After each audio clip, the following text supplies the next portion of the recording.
Bienvenue, chers amis, au vendredi de l'histoire Baha'i. C'est l'avant-dernière session sur la vie de Baha'u'llah. Nous allons regarder aujourd'hui sa vie dans la campagne aux alentours de Akka, entre le manoir de Mazrae et de Bahji. Et la semaine prochaine, exceptionnellement, la session aura lieu jeudi, parce que vendredi, c'est une fête de 19 jours. Aujourd'hui, nous sommes ensemble en souvenir de nos amis en Iran, nos amis Baha'i en Iran qui souffrent énormément, surtout Madame Mavash Sabet qui est dans un état de santé extrêmement précaire. Et donc, nous pensons à elle aujourd'hui.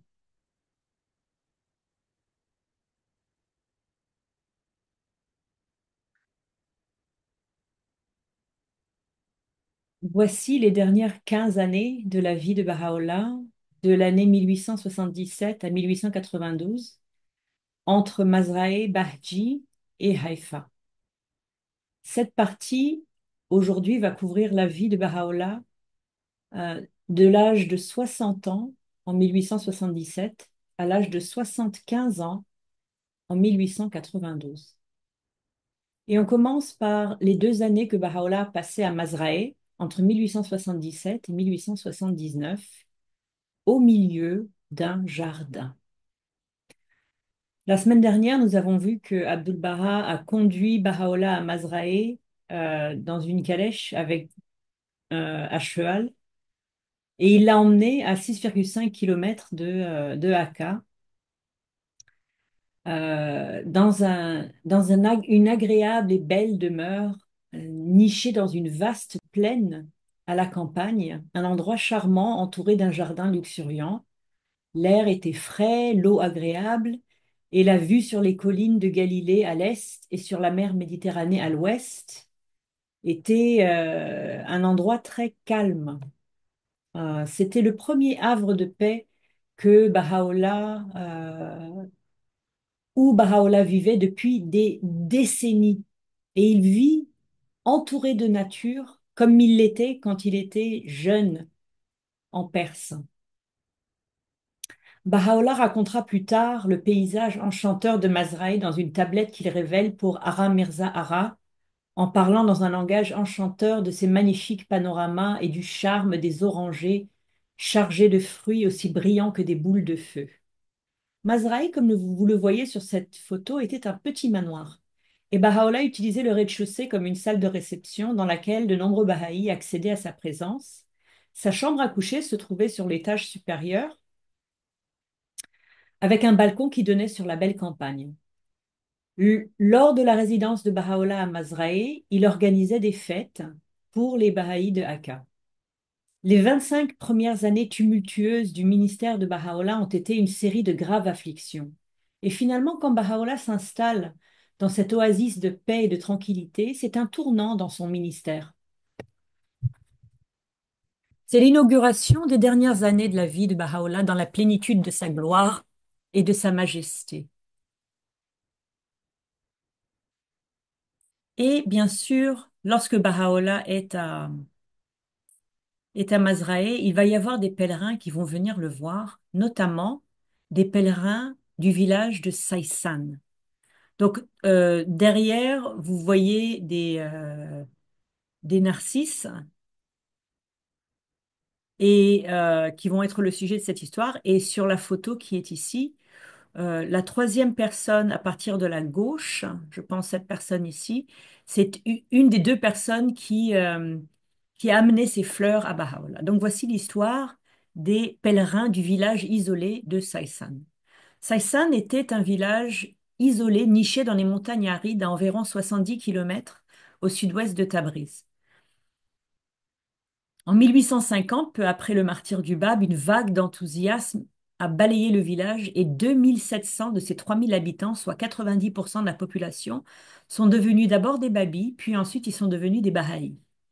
Le premier groupe de pèlerins de Saïsan, qui est venu en Terre Sainte, comprenait Ismail Akka, qui deviendra le fidèle jardinier de Abdul Baha. Ils sont arrivés vers 1878 et ils ont apporté un grand bonheur à Baha'u'llah par leur zèle, leur enthousiasme et leurs douces remarques très provinciales.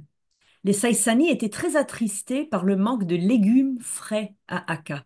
Et ils ont invité Baha'u'llah à quitter la Terre Sainte et à revenir avec eux à Saïsan, où apparemment il y avait des très bons légumes. Mais avant leur départ, Baha'u'llah leur a conseillé de planter des pommes de terre. Donc ils sont retournés à Saïsan avec un stock de semences de pommes de terre et la nouvelle culture a prospéré dans le sol de l'Azerbaïdjan. Et avec le temps, d'autres fermiers de la région ont adopté la culture de la pomme de terre qui est devenue un aliment de base dans la région et qui les a sauvés de la famine lorsque leurs cultures de céréales traditionnelles ont échoué plusieurs années plus tard. Dès leur retour à Saïsan, ces premiers pèlerins, deux d'entre eux sont repartis immédiatement pour Akka, juste après être revenus à Saïsan, mais cette fois-ci avec le cadeau le plus digne qu'ils aient pu trouver pour Baha'u'llah. Deux peaux de narcisse, le symbole persan de la pureté et de l'amour qu'ils ont porté sur leur tête, avec une mule qui portait le reste de leurs affaires, à travers 1100 kilomètres de désert, de montagnes et de frontières.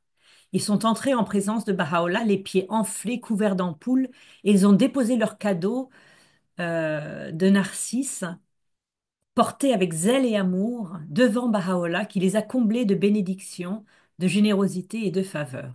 Leur cadeau fut non seulement accepté, mais considéré comme le joyau le plus précieux que, que l'on puisse offrir, plein de symboles et rempli d'un amour et d'une grande dévotion. Un an plus tard, entre le 12 et le 17 mars 1879, nous avons la tragique histoire du martyr, du roi et du bien-aimé des martyrs. Donc à gauche, ici, vous avez Mirza Mohammad Hassan et à droite, son frère Mirza Mohammad Hussein. Mirza Mohammad Hassan recevra le titre de roi des martyrs, Sultanush Shuhada, et Mirza Mohammad Hussein recevra le titre le bien-aimé des martyrs, Mahbouch Shuhada. Mirza Mohammad Hassan et Mirza Mohammad Hussein étaient nés dans une illustre famille babi. Ils avaient atteint la présence du Bab à Isfahan, ils étaient entrés en présence de Baha'u'llah à Bagdad et ils avaient reçu de sa part de nombreuses tablettes. Ils étaient des marchands extrêmement prospères à Isfahan, mais ils étaient complètement détachés de toutes les choses matérielles et excessivement généreux dans l'aide qu'ils apportaient aux Babis d'abord et ensuite aux Bahaïs et aux nécessiteux, fournissant de la nourriture pendant les famines. Ils étaient renommés dans la ville de Isfahan pour leur intégrité. Le L'imam Joumi, le leader des prières du vendredi d'Isfahan, Mir Mohammad Hussein, a confié la gestion de ses affaires à ses deux frères euh, très bons en affaires. Donc il leur a confié la gérance de ses affaires. Puis, euh, grâce à leur talent, ils ont fait fructifier ces affaires. Et l'imam Joumi s'est rendu compte qu'il leur devait une somme d'argent considérable pour leur service. Et au lieu de les payer, il a décidé de les tuer. Baha'u'llah va condamner cet imam Joumi sous le nom de serpent, Raksha, pour son attaque violente et entièrement euh, motivés par l'argent qu'ils ne voulaient pas leur payer, contre deux personnes qui étaient complètement d'un comportement sain et bon. Et les deux frères furent exécutés le 17 mars 1879, l'un dans l'autre, les bras l'un dans l'autre, et tous leurs biens seront confisqués, leurs vastes réserves de marchandises et leurs possessions vont être saisies et les gens vont jusqu'à aller à déraciner les arbres qui étaient dans leur propriété. Pendant des années après leur martyre, Baha'u'llah va révéler des tablettes, des centaines de tablettes en louange au roi et au bien-aimé des martyrs. Maintenant que Baha'u'llah est dans la campagne, que se passe-t-il avec la famille de Baha'u'llah? Eh bien, la famille de Baha'u'llah va rester à Akka, y compris Abdul Baha. Lorsque Baha'u'llah quitte Akka et s'installe à Mazraë, Asiye Hanoum a 57 ans et ça fait 42 ans qu'ils sont mariés. Asiye Hanoum et Baha'u'llah n'avaient jamais été séparés de cette manière. Ils avaient été séparés pendant que Baha'u'llah était en prison dans le Siad-Chal. Ils avaient été séparés pendant que Baha'u'llah était dans l'Azerbaïdjan irakien. Mais c'était des conditions différentes. Maintenant, ils vivent dans deux endroits séparés.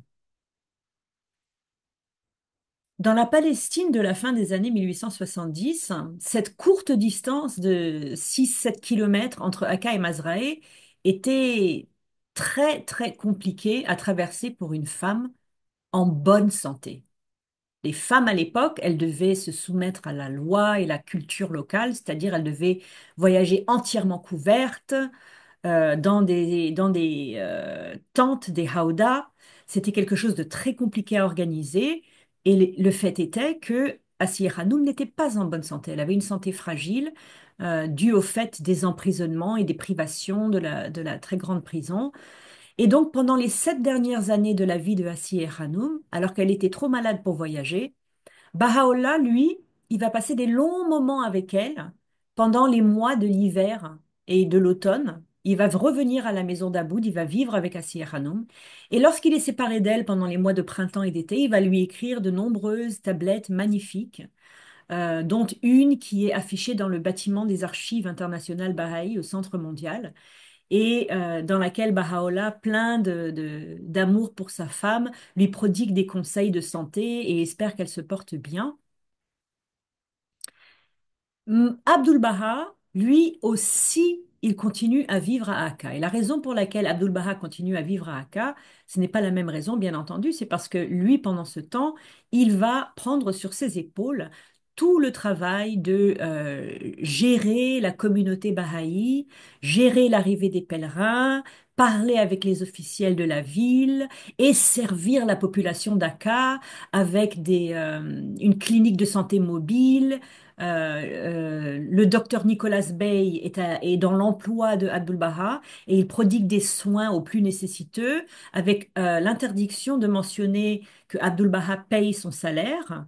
Abdul Baha reçoit dans son salon, son birouni, il reçoit tous les gens de la ville qui ont des problèmes, les orphelins, les veuves, les gens qui veulent des lettres de recommandation pour aller étudier à l'étranger. Il reçoit les juges, il reçoit les mouftis, qui ont des questions à lui poser par rapport à des décisions qu'ils ont à prendre.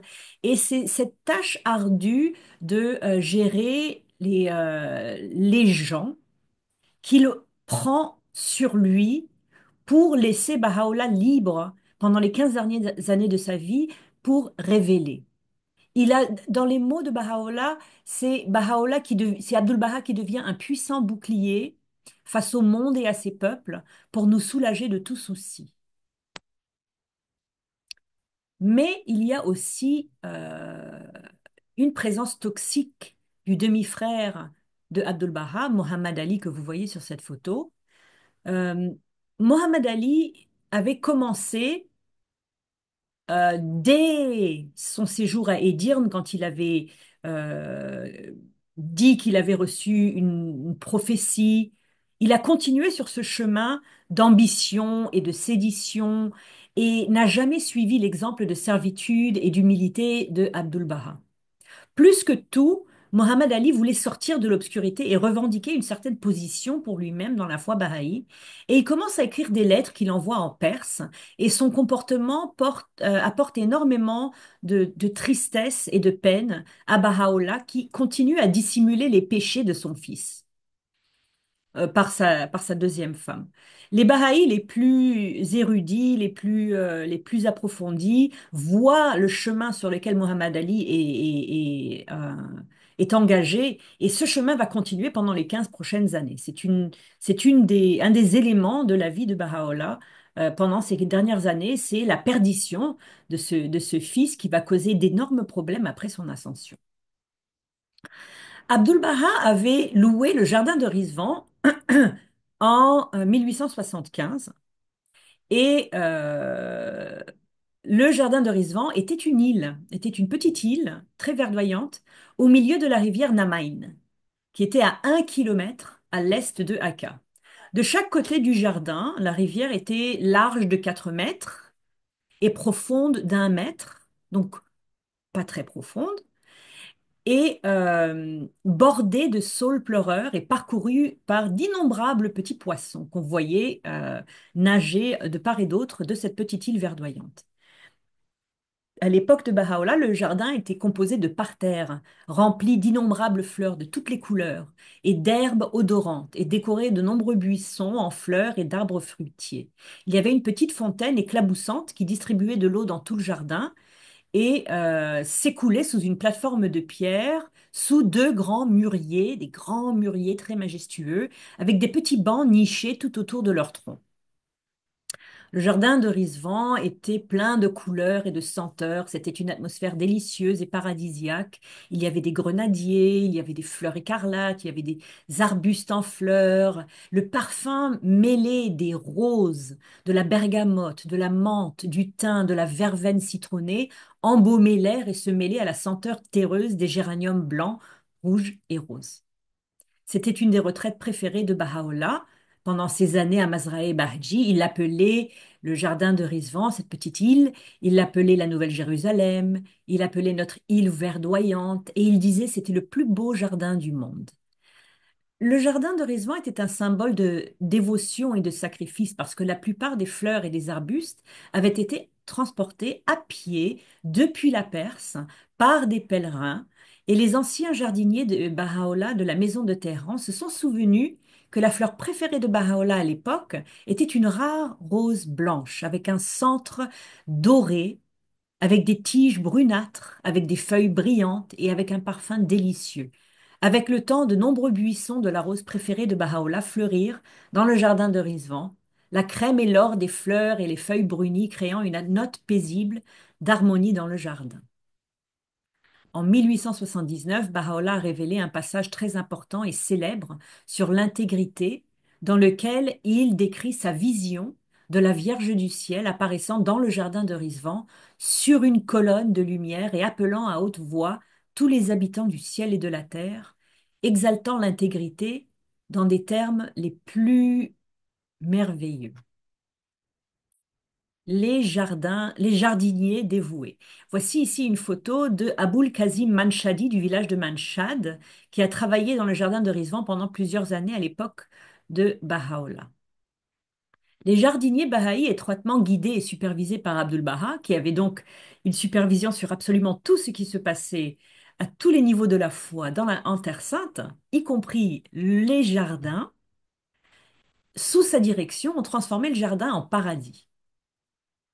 Abdus Salis était un homme loyal, ferme et humble qui souvent atteignit la présence de Baha'u'llah et a gagné la générosité de son bon plaisir. Après sa mort, Baha'u'llah a révélé une tablette de visitation en son honneur et a prononcé un éloge funèbre pour lui qui sera publié par la suite. Et Aboul Kazim, donc le monsieur que vous voyez ici, était un homme très fort, très grand, massif, aux larges épaules. C'était le premier jardinier à consacrer sa vie au service de Baha'u'llah dans le jardin de Rizvan, et c'est principalement grâce à ses efforts inlassables que le jardin a été construit. Il accueillait les pèlerins et les résidents dans le jardin, il les distrayait avec amour et s'assurait qu'ils appréciaient leur visite. Il protégeait le jardin bien-aimé des masses de la résidence des habitants de Hakka qui voulaient absolument entrer dans ce jardin et qui auraient piétiné ces parterres de fleurs. Et finalement, un autre jardinier, Aram Mohammad Ibrahim, c'était le frère de Aboul Kazim. Il était aussi jardinier à Bahji et les deux frères ont travaillé à Mazrae Bahji, Rizvan, Junayn et d'autres jardins pendant près de 30 ans. Le fléau des sauterelles. Alors cette photo, j'aime beaucoup parce que dans la photo, vous voyez le héros de l'histoire, Aboul Kazim, le jardinier de Baha'u'llah, le même que Aboul Kazim ici, et il est debout sous le mûrier. Et donc cette histoire parle de Aboul Kazim et d'un mûrier et d'un fléau de sauterelles. Un jour d'été où il faisait très chaud, il y a eu une invasion de sauterelles qui s'est abattue sur la campagne à l'extérieur de Hakka. Elle a commencé à dévorer les feuilles des mûriers ombrageux de Baha'u'llah et Aboul Kazim a couru jusqu'à la petite maison dans laquelle se trouvait Baha'u'llah pour lui dire: Monseigneur, les sauterelles sont arrivées et dévorent l'ombre au-dessus de votre tête bénie. Je vous prie de les faire partir. Baha'u'lláh a souri et lui dit, les sauterelles doivent aussi manger, laisse-les. Affligé, Aboul Kazim est retourné voir les sauterelles dévorer son jardin en silence, mais il ne pouvait plus supporter cette destruction. Il est retourné voir Baha'u'lláh. Il a supplié de faire partir les sauterelles. Alors Baha'u'lláh quitte le petit manoir qui est dans le jardin de Rizvan et debout sous les mûriers couverts de sauterelles en train de les dévorer, Baha'u'lláh adresse les insectes voraces en leur disant: Aboul Kazim ne veut pas de vous, que Dieu vous protège. Et il secoue le pan de son manteau et instantanément, toutes les sauterelles se sont envolées comme un seul insecte et elles ont disparu.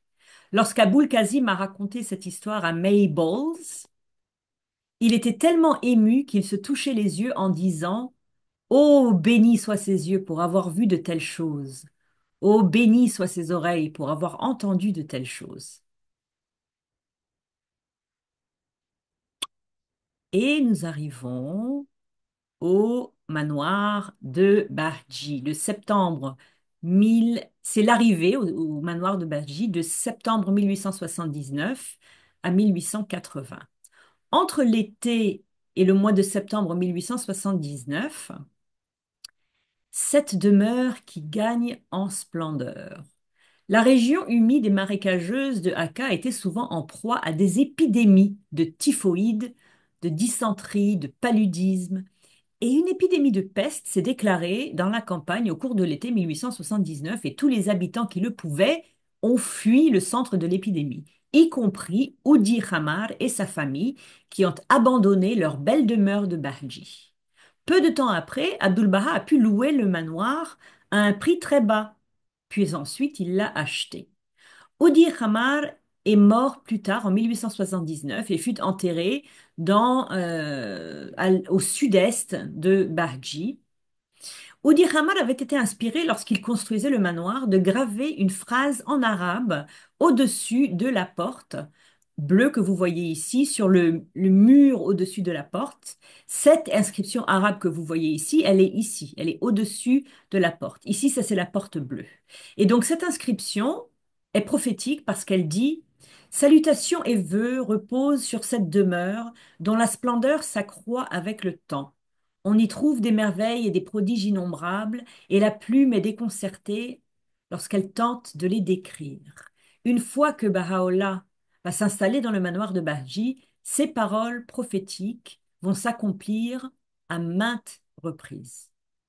En septembre 1879, Baha'u'lláh arrive au manoir de Bahji, sa dernière demeure.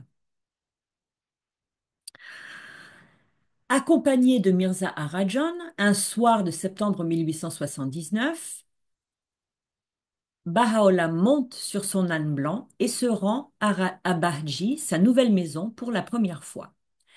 Nabil, l'historien, auteur des chroniques de Nabil, et Haji Muhammad Tahiri Malmiri, le grand historien bahaï, voient Baha'u'lláh passer dans la rue sur son âne, sous les fenêtres de leur chambre, qui est près du marché blanc.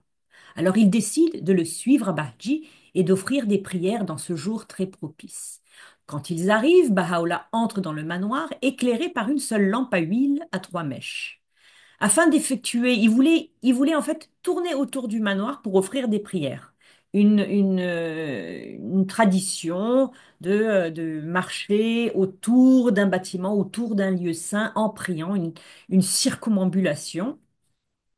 Mais quand ils ont commencé à faire ça, ils ont commencé à entendre des respirations et des murmures, et ils se sont vite rendus compte que la foule qu'ils entendaient n'était pas une foule d'êtres physiques, mais plutôt une vision qu'ils ont reçue des âmes de tous les prophètes et les messagers de Dieu et de la foule du royaume d'Abra, du concours céleste, rassemblés à l'extérieur du manoir, eux-mêmes offrant des prières pour l'arrivée de Baha'u'lláh, la manifestation suprême de Dieu, entrant dans sa demeure de gloire. Donc ils se sont écartés de 30 pas à l'écart de cette foule spirituelle, cette foule mystique, et ils ont tourné autour du manoir dans un champ boueux, tout en ressentant la présence de cette foule sacrée. Ils se sont prosternés sur le sol devant la porte du manoir et sont retournés à Akka. Sur le chemin du retour, ils ont été surpris par une pluie torrentielle. Ils sont arrivés 4 heures après le coucher du soleil, juste avant que les portes de Akka soient fermées pour la nuit. Et donc, Nabil, tellement touché par cette expérience mystique, a proposé à Haji Mohammad Tahir Malmiri de veiller. Donc, Haji Mohammad Tahir Malmiri, il a fait du thé toute la nuit. Et Nabil, toute la nuit, il a composé des poèmes. Au lever du soleil, il avait recouvert les deux côtés d'une grande feuille de papier et ils ont offert à Baha'u'llah ce récit poétique de leur expérience avec 2 cônes de sucre. Et lorsque Baha'u'llah a reçu leur cadeau, il a révélé une tablette en leur honneur. En acceptant leur pèlerinage au manoir de Bahji, il a donné à Nabil le titre Boulboul, Rossignol, et à Haji Mohammad Tahir Ibn Al-Wiri le titre de Bahaj, le bienheureux. Baha'u'llah est enfin dans une maison digne de lui. Oudi Khamar avait construit un véritable palais. La demeure du manoir de Bahji était spacieuse, elle était richement conçue, elle était bien équipée, elle était entourée d'un charmant bosquet de citronniers et d'orangers odorants et d'un bel étang qui était grand. Au-delà de la demeure, le grand jardin était entouré d'un mur haut et il était beaucoup plus proche de Akka que Mazraë, à seulement 3,5 km au nord-est. Dans une de ses tablettes, Baha'u'llah décrit le manoir de Bahji comme la scène de sa gloire transcendante, affirmant qu'il avait été construit pour être le siège de Dieu à son époque. Le manoir était particulièrement charmant. Vous voyez qu'il avait un très beau balcon, il y avait des fresques peintes sur les murs. Il était entouré de champs ouverts et de pins ombragés. De Bardi, on pouvait voir les minarets de la mosquée de Akka. On pouvait voir les eaux bleues de la Méditerranée.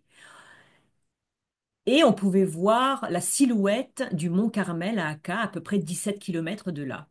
Mais le manoir de Badji était également suffisamment loin de Akka pour être protégé de son énergie lugubre. Baha'u'llah va passer les 13 dernières années de sa vie à Bahji en passant ses hivers à Akka avec Assi et Hanoum. Après un quart de siècle de privation, de pauvreté, de conditions de vie atroces, Baha'u'llah, alors âgé de 62 ans, va passer les dernières 13 années de son ministère à donner l'exemple d'une façon de glorifier Dieu tout en vivant de façon très frugale et sage et généreuse. L'éclair et le tonnerre. C'est la liberté de mouvement de Baha'u'llah. Je vais vous parler un petit peu de ces ânes blancs. Baha'u'llah avait l'habitude de monter un âne blanc nommé Bark, l'éclair, pour se déplacer librement dans la campagne de Akka. Son âne avait gagné ce nom charmant parce qu'il était rapide comme l'éclair. Lorsque Baha'u'llah chevauchait son âne blanc dans les environs, il était toujours accompagné d'un serviteur. Lorsque l'éclair meurt, les Bahaïs persans envoient à Baha'u'llah un autre âne blanc que Baha'u'llah va nommer Rad, tonnerre. Il était plus lent. Baha'u'llah a ainsi pu explorer librement la campagne autour de Bahji, visitant les jardins voisins, Boustani Kabir, Junayn, Firdaus, Ashraf, Rizvan, mais aussi les villages druzes tels que Yirki, Abou Sinan, et des sites un peu plus proches de Akka comme Tali Farkar, la colline de Napoléon, et une colline nommée Samarié, couverte de coquelicots rouges et d'anémones.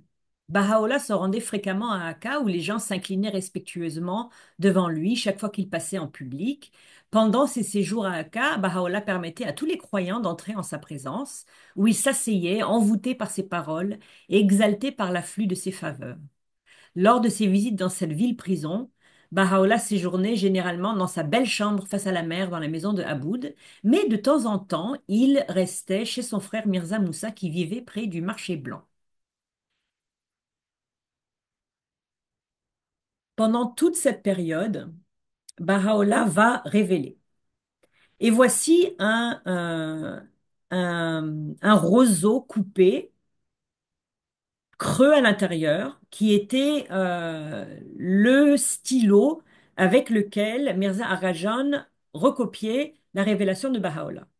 Et ce stylo avait vraiment un bruit très strident quand il écrivait vite, du fait qu'il était fait en bois et qu'il était creux.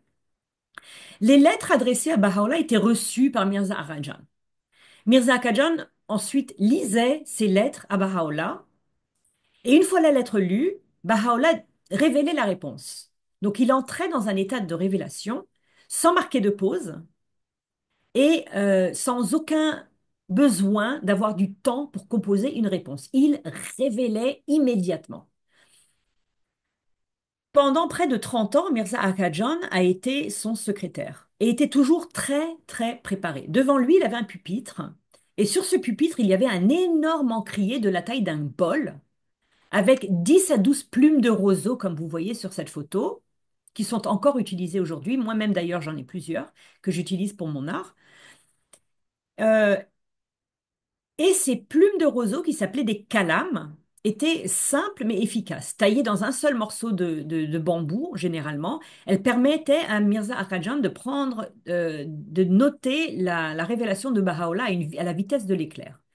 Baha'u'llah arpentait souvent la pièce tout en révélant soit des réponses à des lettres, des tablettes, soit des versets sacrés, qui découlait de ses lèvres à une vitesse incroyable, tandis que Mirza Khajan transcrivait ses paroles dans une espèce de sténographie de sa propre invention, une façon abrégée d'écrire l'arabe et le persan qu'il pouvait écrire beaucoup plus rapidement que s'il écrivait chaque lettre, chaque accent, chaque voyelle.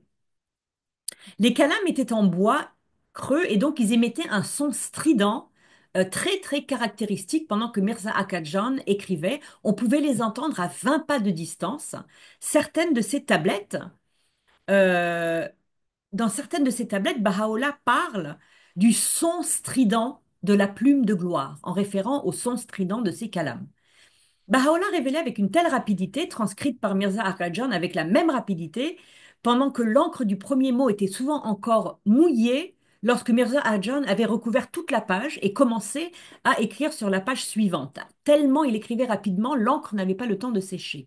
Parfois, Mirza Akadjan écrivait tellement rapidement que le calame lui échappait des mains et qu'il en prenait immédiatement un autre. C'est pour ça qu'il en avait 20 sur sa table. Parfois, il n'arrivait pas à suivre et disait simplement à Baha'u'llah: je suis incapable d'écrire. Dans ces moments-là, Baha'u'llah se tournait vers lui, il lui demandait quelle était la dernière chose qu'il avait écrite, et Baha'u'llah rentrait dans cet état de révélation à nouveau, à partir du mot où Mirza Akhejan avait arrêté d'écrire, sans marquer aucune pause, il pouvait reprendre au mot même. L'écriture de révélation de Mirza Akhejan, sa sténographie personnelle pour transcrire la révélation de Baha'u'llah, était illisible pour toute autre personne. Aucun mot n'était écrit clairement, aucun mot n'était écrit en entier, et les pages ressemblaient moins à de l'écriture qu'à des fins cheveux déposés sur une feuille délicatement. Une fois que Baha'u'llah avait terminé de révéler, Mirza Arajan recopiait sa transcription de sa meilleure écriture et l'envoyait à destination. Mais il lui arrivait parfois de ne pas pouvoir relire sa propre écriture et de devoir demander l'aide de Baha'u'llah pour la déchiffrer. Et Baha'u'llah pouvait reprendre à n'importe quel mot, n'importe quelle lettre, il pouvait reprendre cette révélation mot pour expliquer à Mirza Akadjan quel était le sens de la phrase qu'il avait perdue. La révélation de Baha'u'llah était un torrent irrépressible qui coulait à travers lui. De ses propres mots, Baha'u'llah a témoigné: cela ne vient pas de moi, mais de celui qui est tout-puissant et omniscient. Bahji, Yirki et Haïfa, entre 1880 et 1885. Du 1er au 17 juin 1880, Abdul-Baha va voyager à Beyrouth. Ce que vous voyez ici en anglais, c'est le titre d'un journal qui annonce l'arrivée de Abdul-Baha à Beyrouth, que vous voyez ici dans les années 1800 et quelques. Son Excellence, le savant, érudit, intelligent et illustre Abbas Effendi, résident de la ville de Akka, est arrivé dans notre ville. Le but de son arrivée est de changer d'air, que Dieu prolonge son bien-être. Abdul Baha était parti en voyage à Beyrouth en répondant à l'invitation du gouverneur général de Damas, Midit Pacha. Euh, Et pendant son séjour à Beyrouth, Abdul-Baha a rencontré des personnalités importantes du monde arabe, notamment Cheikh Mohammed Abdou, le futur grand moufti d'Égypte. La visite de Abdul-Baha à Beyrouth, alors qu'il était encore prisonnier et non, comme le dit l'article, résident de la ville d'Aqqa, il était prisonnier d'Aqqa, expresse était un signe indéniable de la splendeur de Baha'u'llah et elle a énormément élevé le prestige de la foi à travers le Moyen-Orient. Lorsque Abdul-Baha voyage à Beyrouth depuis Akka, Baha'u'llah va révéler une tablette extraordinaire le 9 juin 1880, la Lawh-e Erzeba, la tablette du pays de Ba, la tablette de Beyrouth, dans laquelle la grandeur de Abdul-Baha, sa position exaltée, son rang exalté dans la foi sont éloquemment exprimés par Baha'u'llah. Dans cette tablette très importante, Baha'u'llah témoigne de la position de Abdul-Baha, un paragraphe émouvant qui, qui décrit les bienfaits de la proximité de Abdul-Baha. Il dit que béni, doublement béni est le sol que ses pas ont foulé, l'œil qui a été réjoui par la beauté de son visage, l'oreille qui a été honorée en écoutant son appel. Une tablette très très importante. Ce genre de tablette, Baha'u'llah va révéler de plus en plus dans ces dernières années, qui sont en fait des sortes de préparation à la position de Abdul Baha comme le centre de l'Alliance, l'héritier de Baha'u'llah après sa mort, dans 12 ans. Entre 1880, après la visite de Abdul Baha à Beyrouth, il va retourner, euh, euh, il va pas prendre un bateau, il va travailler, il va faire un voyage terrestre et il va s'arrêter à Yirki. Et à Yirki, Baha'u'llah va rejoindre Abdul Baha. C'est à 8 kilomètres au nord-est de Akka. Et Abdul Baha et Baha'u'llah vont passer 4 nuits à Yirki ensemble dans ce village druze qui montre que quand même Baha'u'llah voyageait pendant son séjour euh, à Bahji. En 1882, les premières publications des écrits saints de Baha'u'llah vont voir le jour. Le Kitabi-i-Khan va être publié en Inde en 1882 et vers 1890, Baha'u'llah va diriger la publication de la première compilation en plusieurs volumes de ses écrits, le Kitabi-Mubin, le livre lucide, aussi à Bombay. Le Kitabi-Mubin est une collection d'environ 200 tablettes de Baha'u'llah compilées par Zayn al-Mugharabi.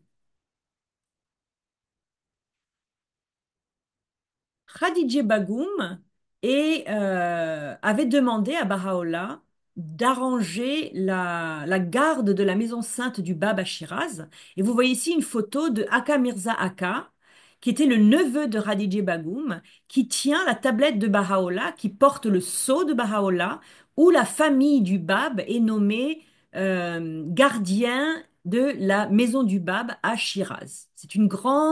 C'était vraiment l'un des grands rêves de Khadija Bagoum. Et elle va vivre les dernières années de sa vie dans cette maison grâce à la générosité de Baha'u'llah qui a accédé à sa demande. Le En 1882, Baha'u'llah va demander à des Baha'is en Perse de faire 2 copies du portrait du Bab. C'est donc grâce à Baha'u'llah que nous avons les copies du portrait du Bab dans les archives internationales. C'est lui, entre 1882 et 1889, qui a fait cette demande de copier le seul portrait du Bab qui avait jamais été fait en juillet 1848 quand le Bab avait été transféré de Tabriz à Chirik.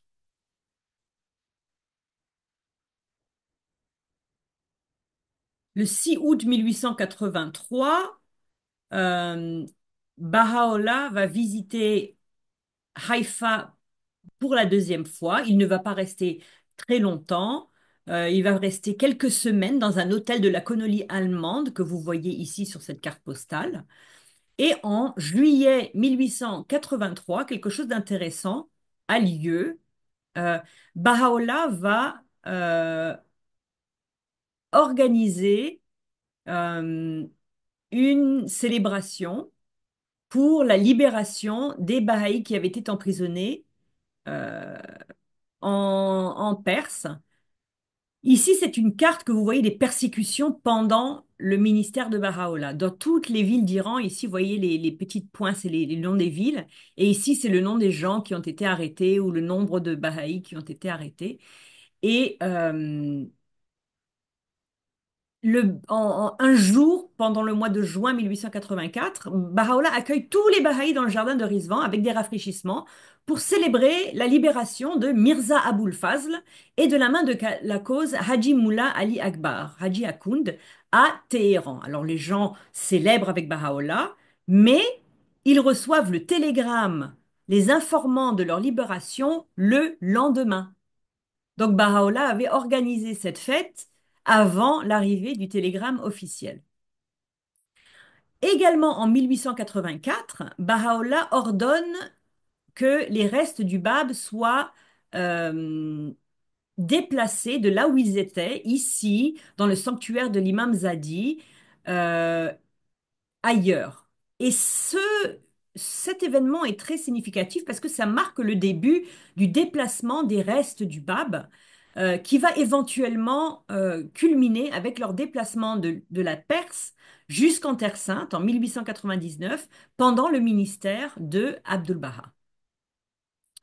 La même année, Baha'u'llah commence à révéler des grandes tablettes qui ont été publiées par la Maison universelle de justice sous le titre Les tablettes révélées après le Kitabi Akdas, les tablettes de Ishrakat, Bisharat, Tajaliyat, Tarazat, des tablettes extrêmement importantes qui sont des tablettes proclamatoires, qui sont des tablettes qui rappellent les grands enseignements de Baha'u'llah, souvent numérotées à l'intérieur. Par exemple, la tablette Tajaliyat a des Tajalis, la tablette Bisharat, la tablette Tarazat a des Taraz, la tablette Ishrakat a des Ishrak. Et toutes ces différentes numérotations sont des grands enseignements de Baha'u'llah. Et ici, vous voyez la transcription par Mirza Akadjan du troisième Tajali de la tablette Tajaliyat. Ce sont des tablettes qui sont publiées entre 1885 et 1888 et qui parlent de l'élévation du travail au rang de culte, l'éloge d'un système de gouvernement qui combine à la fois la monarchie et, et la république, euh, l'abolition de la guerre sainte, la communion avec les adeptes de toutes les religions. Ce sont des tablettes vraiment qui parlent énormément de tous les enseignements bahaïs les plus importants. Entre 1886 et 1888, Baha'u'llah va malheureusement vivre des grandes pertes. En 1886, il perd son épouse bien-aimée, Asiye Hanoum. Asiye Hanoum avait vécu une vie très modeste et elle avait une chambre très très simple et très petite. Elle avait un petit lit blanc très étroit qui était son canapé pendant la journée. Elle avait une petite table sur laquelle elle avait ses livres de prière et ses livres saints, son étui à stylo, ses feuilles d'écriture et parfois des fleurs coupées.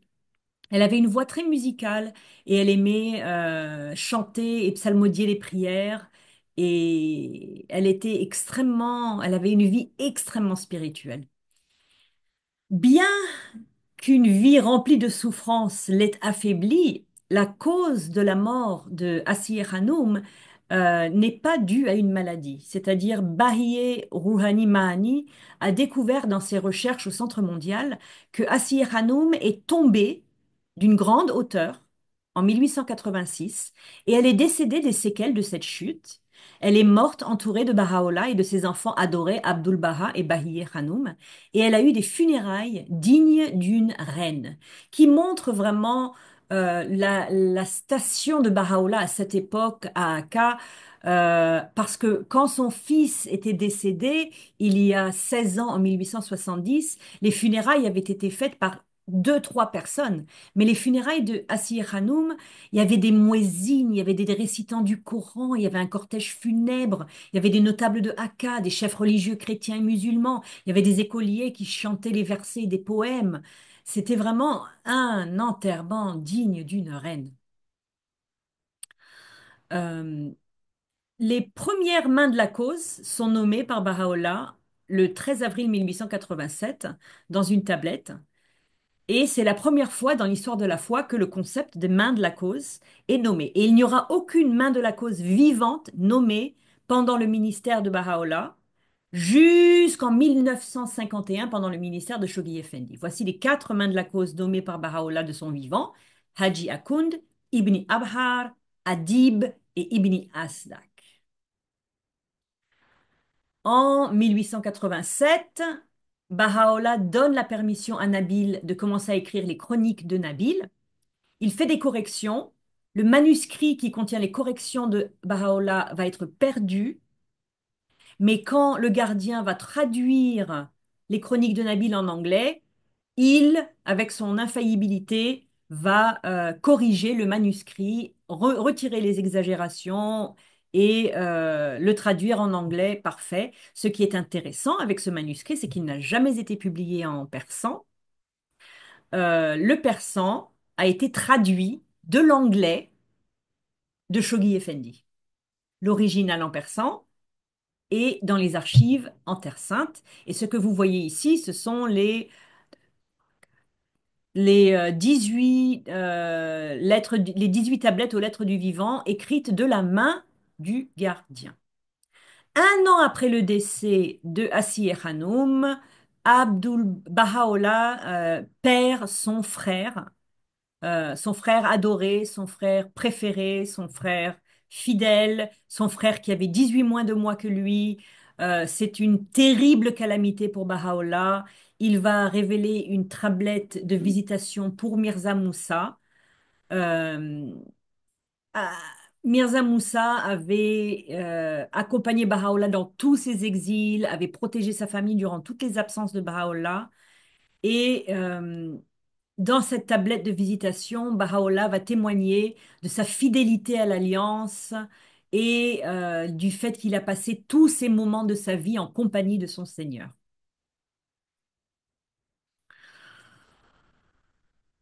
Baha'u'lláh avait des petits-enfants. Ici, vous allez voir quelques-uns des petits-enfants de Baha'u'lláh. Il y a comment, les quatre filles de Abdul Baha qui ont vécu jusqu'à l'âge adulte, un, deux, trois et quatre. Voici Ziaye Khanoum, la maman de Shoghi Effendi. Les enfants de Abdul Baha étaient proches de Baha'u'lláh et il était leur grand-père adoré. Baha'u'lláh, lorsqu'il était à Akka, prenait le thé du matin avec ses enfants, il leur apprenait des prières, il leur parlait des prophètes de Dieu, du prophète Mohammed, de Jésus-Christ, de Moïse, de la Vierge Marie. Les petits-enfants de Baha'u'lláh se confiaient à lui, il lui racontait tous leurs petits problèmes et Baha'u'lláh s'intéressait à leur vie.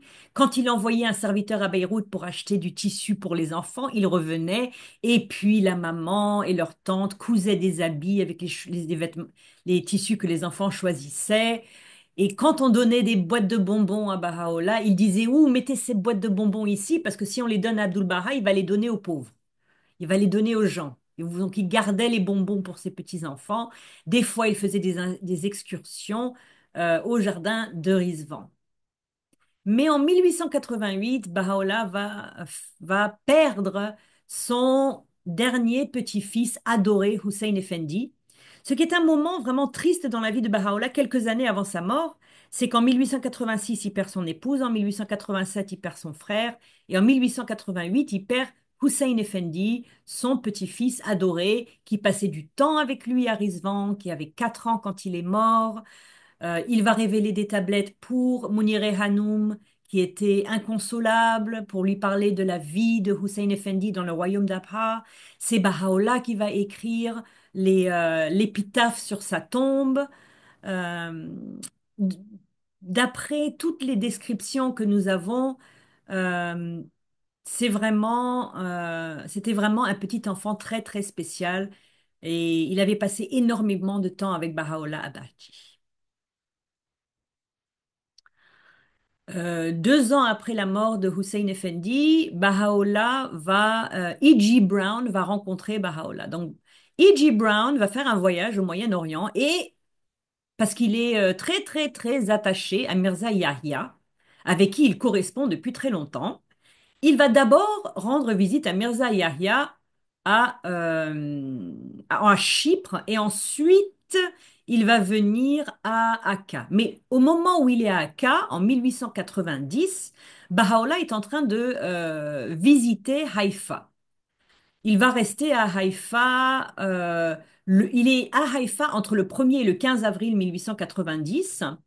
Quand il finit sa visite à Haïfa, il va revenir à Akka et c'est à Akka donc que Baha'u'llah va rencontrer Edward Granville Brown. Et c'est là que nous avons cette grande description magnifique de Edward Granville Brown. Edward Granville Brown n'est pas le premier occidental à rencontrer Baha'u'llah. Baha'u'llah a rencontré beaucoup de gens d'Europe, d'Allemagne, d'Angleterre, dans tous ces exils, des ambassadeurs, des généraux. Il a même rencontré un général allemand quand il était à Akka. Mais la particularité de Edward Granville Brown, c'est que c'est le seul à avoir vraiment laissé un témoignage très éloquent en parlant de sa visite à Baha'u'llah. Brown va passer plusieurs visites avec Baha'u'llah. Il va le rencontrer 4 fois. Chaque fois, les entretiens vont durer entre 20 et 30 minutes. Mirza Akadjan est présent à une de ces occasions. Et il va retourner en Angleterre, mais la tragédie avec Edward Granville Brown, c'est qu'il ne va jamais vraiment comprendre le message de Baha'u'llah. Il va toujours considérer qu'il y a un ancien babisme et un nouveau babisme. Donc il ne comprendra jamais vraiment la réalité de la foi bahaï par rapport aux briseurs de l'Alliance, qui sont les suivants de Mirza Yahya, malheureusement. Voici une page de journal des briseurs de l'Alliance à Istanbul. C'est un véritable problème qui va durer pendant plus de 10 ans, des années 80 aux années 90. C'est les briseurs de l'Alliance à Istanbul qui répandent des calomnies dans le journal qu'ils publient, qui détruisent la réputation d'éminents Bahaïs, qui poussent un homme qui n'a plus pu supporter leurs intrigues au suicide, qui mentent. Et donc, c'est quelque chose qui va vraiment euh, causer énormément de soucis à Baha'u'llah pendant les dernières années de sa vie. C'est vraiment quelque chose d'assez désagréable. Et l'Épître au Fils du Loup mentionne même ce journal dans, dans, euh, dans ses pages. Donc, L'Épître au Fils du Loup est une œuvre majeure de Baha'u'llah. C'est sa troisième œuvre la plus longue. C'est la dernière qu'il va révéler. C'est le dernier livre qu'il va révéler. Et il parle à l'un de ses plus redoutables opposants, le cheikh Mohammad Taqi, connu sous le nom d'Aka Najafi, le fils du loup, l'Épître au Fils du Loup. Et il parle de la persécution et du massacre des Bahaïs, citant fréquemment des passages de ses œuvres les plus célèbres et de ses écrits les plus connus, établissant la vérité incontestable de sa foi bahaï. C'est donc l'année avant l'ascension de Baha'u'llah en 1891. Une autre chose très importante qui se passe un an avant le décès de Baha'u'llah, c'est sa dernière visite à Haïfa. Il va passer 5 semaines sur le mont Carmel et dans cette image, vous voyez l'extérieur et l'intérieur de la tente de Baha'u'llah qu'il a érigée sur le mont Carmel, qui avait été envoyée par des Bahaïs qui habitaient en Inde. Donc, c'est des tentes très similaires aux tentes qu'on avait vues à l'époque de Bagdad. Baha'u'llah va passer 5 semaines à Haïfa et entre le 27 et le 30 juin 1891, assis à l'ombre de petits cyprès à l'époque, il va indiquer à Abdul-Baha un peu plus bas sur la montagne, l'endroit où il doit ériger le sanctuaire du Bab. C'est également durant cette visite que Baha'u'llah va révéler la tablette du Carmel, Lawh-e Carmil, qui parle des institutions de l'ordre administratif de Baha'u'llah qui doivent être érigées sur cette même montagne. C'est à l'endroit où Baha'u'llah a révélé cette tablette du Carmel que l'obélisque du temple du mont Carmel a été érigé par le gardien.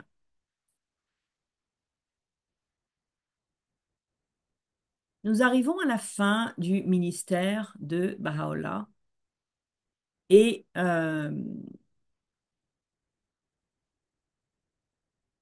attendez.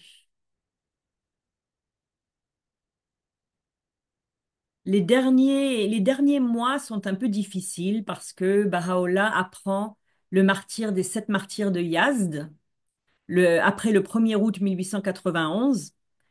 Euh, 6 semaines plus tôt, le 19 mai 1891, Mahmoud Mirza, le gouverneur de Yazd, et Nasreddin Shah avaient exécuté 7 Bahaïs de la façon la plus horrible qui soit dans les rues de Yazd. Et cela a